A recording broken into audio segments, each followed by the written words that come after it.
This episode of Destructoid is brought to you by the HTC One X Plus. Coming up on Destructoid, Tomb Raider shows off some sexy new gameplay, the Oculus Rift is getting sexy, and who are the sexiest Final Fantasy characters? All that and more right now on the sexiest episode of Destructoid ever.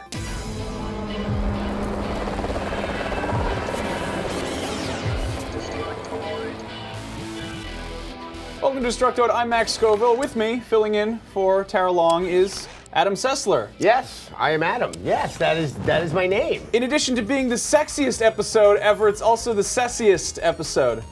Oh yeah, sorry. I mean, probably the Sessiest. You brought me on. You're trying to call it the sexiest episode well, ever. Really, I mean, it's a weird time of year because Christmas is next week, so things are not slow exactly. They're just odd, I suppose, you know, for starters. They're a little more festive, and there's more lights attached to them. Yeah, and people are announcing some strange things, like this thing I will talk about right now. Yeah, okay. So of all the high-tech stuff we're going to see in the next few years, we got the new consoles, we got the Steam boxes, the Ouya's, the iPhone 5S's, the iPad Nanos, and the flying cars. Flying cars. Those are going to be good. One thing that stands out that I really want is the Oculus Rift virtual reality headset.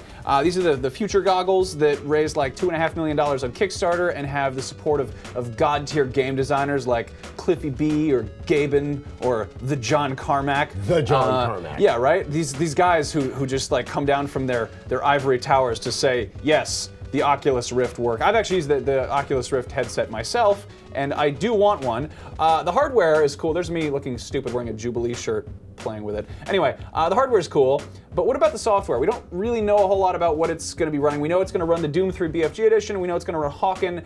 Well, a wild startup has appeared in Irvine, California called Sinful Robot.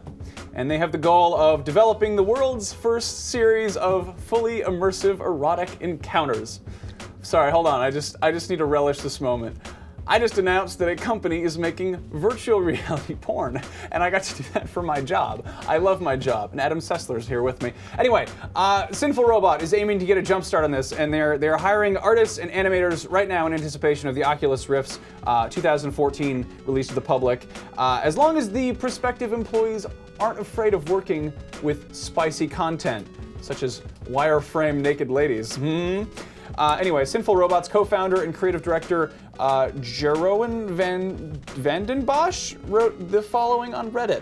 On Reddit, of course. I've been waiting for many years for technology to become immersive enough so it tricks your brain to accept the virtual reality as reality. But the Rift does really do that, so now we can finally make an erotic adventure game that will actually be exciting.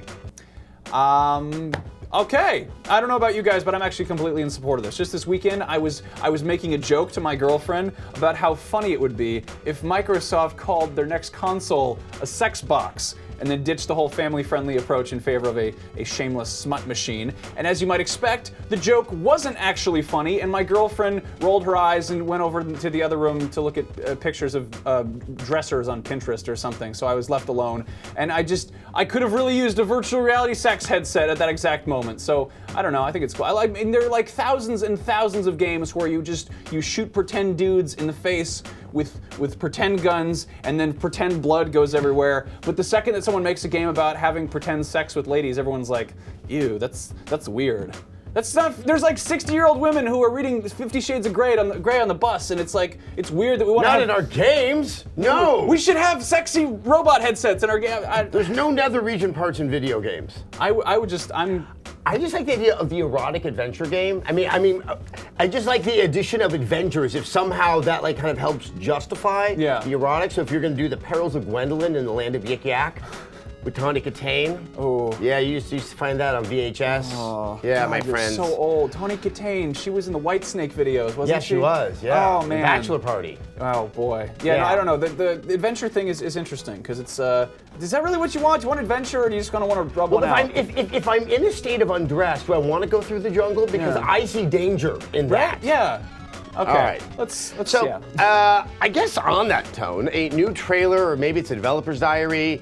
It actually comes across a bit more like a travel log. Anyway, it came out for Tomb Raider, and it's called a survival guide. Except it's voiced by someone who sounds like they've been magically transported from a 1950s Disney documentary. Anyway, it kind of goes through a lot of things that you probably know about the game.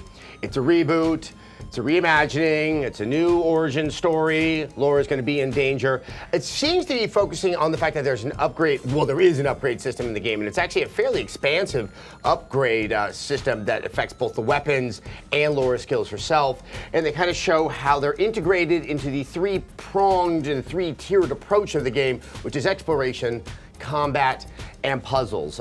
You do get to see some new stuff in the game, and actually one that surprised me is they focus quite a bit on some environmental elements, such as wind, and how some puzzles will be affected by the role of wind, and I guess having to do something while the wind is blowing at you. I wouldn't say that there's anything revelatory, but they do show a lot of new footage, and I think it really kind of underscores that this game's kind of a dark, violent game, and that some of the combat can really be, I would say, quite vicious. But is it sexy? Well, it's yes. It's sexy violence. Good. I guess so. Good. Yes, because that's tasteful. If you're into fire, yeah. yeah. I did get to play quite a bit of this game, and we just put up my impressions on, I would say it's about the first 2 hours of the game, so you can obviously find that at youtube.com/rev3games. And you can get my impressions on the whole Tomb Raider experience. You know what? There's some issues I have with it, but it plays really well. Like, it looks the mechanics, which I think have been some of the biggest challenges in past Tomb Raider games, I think are the most engrossing aspect of this. Also, you know, other stuff, I don't know, mechanics. Mechanics? I don't know. Anyway, that's sort of sexy, I guess, if you're into dark. I'm doing my best here. Okay, if you're into skill trees or three-pronged or whatever, that is not the sexiest thing that Square Enix has done recently. No, sir. No, sir. Over 800 Final Fantasy fans were polled recently. I mean, like, they made them take a poll, and they were asked to decide on who they thought the sexiest male Final Fantasy characters were. Well, everybody, the results are in, and I hope you folks are ready for all of these sexy dudes. In 5th place, there's Squall Leonhardt from Final Fantasy VIII, who's, I guess he's cool. He's got a gun sword, which is, I don't, sure, he looks like Tom Cruise, sort of. I don't, like a doll of Tom Cruise. Anyway, 4th place went to Titus from FF10, who would probably place higher on this list if it were a list of worst pants in video games ever. What the hell is that? What is that? Why would that be a thing? Anyway, 3rd place was Zidane from FF9, which is really just baffling and terrible, just like the fact that we are even reporting on this news. In 2nd place, there was Cloud Strife from FF's. Wait, second? Second place, really? I mean, I'm not into him personally. I'm just saying I thought that he'd be. Okay, 1st place is Zach Fair. What? He's like a palette swap. That's like the same guy. They went for the slightly more esoteric version of Cloud. So, well, come on, lame. Anyway, to be fair, the fans were told to take the characters' personalities into consideration when answering the poll, and I guess Zach Fair is a real dreamboat. Yeah, we actually just reported on that story. What do you want? It is the week before Christmas. Tara's not even here today. Adam, tell them something about video games, please. Just stay here. He's very credible. Look at him. Yes, I'm having flashbacks to Air Guys and whether or not I ever had any affection for any Final Fantasy male character ever. That's so strange. And the one from 9. No, there's nothing sexy about that at all. No. In fact, that was the most pitiable characters that you could give them a hug, pat them on the head, and send them on their way with a bag of cookies. I understand that. So everyone has this new anxiety attack in the game world. It's called Dark Souls 2. Because remember Dark Souls and Demon Souls before it?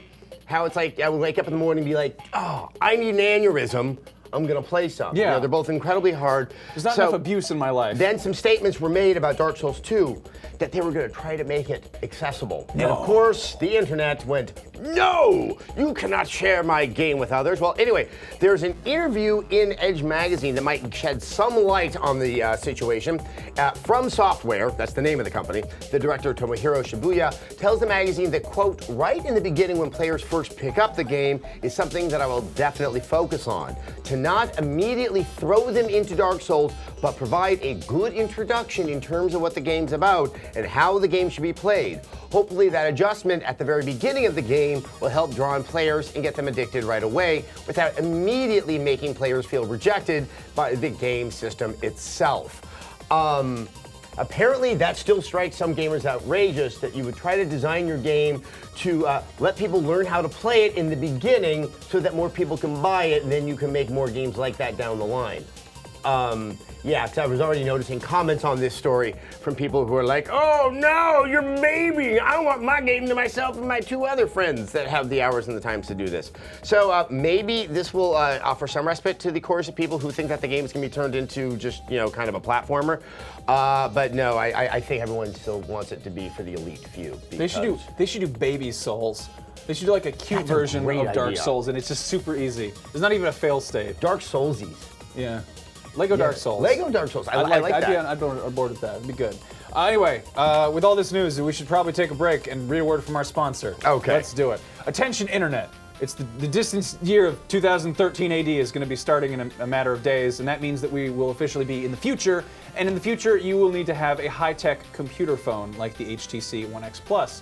The HTC One X came out earlier this year, and it was one of the best reviewed Android phones ever. And the HTC One X Plus is everything that people loved about the One X, except it's improved, and it's 67% faster, it's got 4 times more internal storage, and it has a battery with 50% more talk time. If you do not believe me, because this is a sponsor message, just go read some reviews, because they're actually really, really good. Yeah, whether you use your phone to play games, watch videos, listen to music, or take pictures, the One X Plus has got you covered. It's got a gorgeous screen with an NVIDIA Tegra 3 processor and an 8-megapixel camera with video pic that lets you pull high-res photos from HD video you've recorded, so you never miss any action. Plus, it's the official Beats audio phone, which means it's actually doctor recommended. By Dr. Dre. So whether you're sitting on a pile of holiday money or you're planning on renewing your phone contract in 2013, just go check out the HTC One X Plus. And if you don't believe us, like I said, check the reviews. The One X Plus is one of the just most critically acclaimed high-tech computer phones of the entire future so far. So back to the show. That is about all of the show that we have for today. Just a quick reminder, we are still having a contest for 5 copies of, do I have it? I do. It's stuck in my pocket.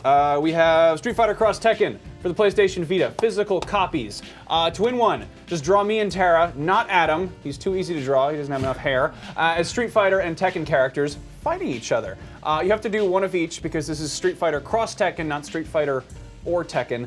And these drawings need to be in color because that is more fun to look at. But you're welcome to use crayons or MS Paint or gouache or Photoshop or whatever you feel like using. And when you're done, just email the pictures to cookies@destructoid.com by Tuesday, December 18th. That's tomorrow at 11:59 p.m. Pacific time. We'll be announcing the winners on Wednesday's show, and I know this isn't fun for international viewers, but this is a US-only contest. I'm sorry, those are the rules made up by the publisher who gave us the games to give away on our show. We're gonna be back here on Wednesday, but until then you can check out...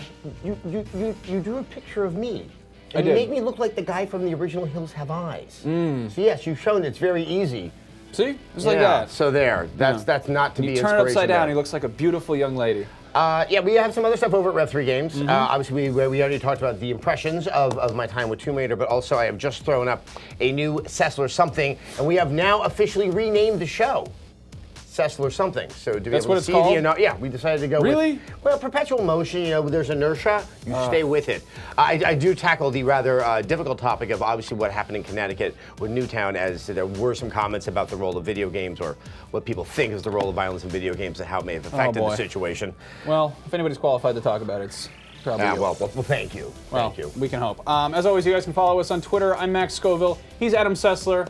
He has like 100,000 followers, more than me, so you don't need to follow him that much. But Follow Max now. I please. implore you. And hey, Tara's on there too. She's Tara Longest, and she's feeling really sick or hungover or tired or just didn't feel like coming in because I was talking about sexy VR headsets. So go send her some animal photos on there. We'll see you guys back here on Wednesday to give away prizes. You guys have a great night, weekend, whatever, week. I don't know.